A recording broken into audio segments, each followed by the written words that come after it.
অন্তর্বর্তীকালীন সরকারের সঙ্গে বাংলাদেশের পক্ষের গণতান্ত্রিক শক্তির মধ্যে কোনো বিষয় নিয়ে ভুল বোঝাবুঝি কিংবা অযথা কূটতর্ক আমি সময়ের অপচয় বলেই মনে করি।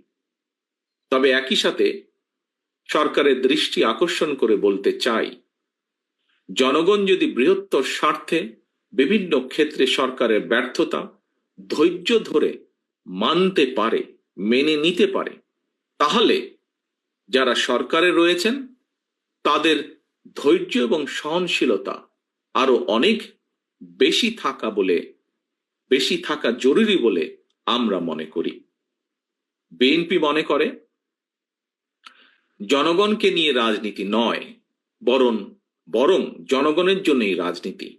এ কারণেই বিএনপি যে কোনো মূল্যে দেশের জনগণের রাজনৈতিক এবং অর্থনৈতিক ক্ষমতা নিশ্চিত করতে চায়।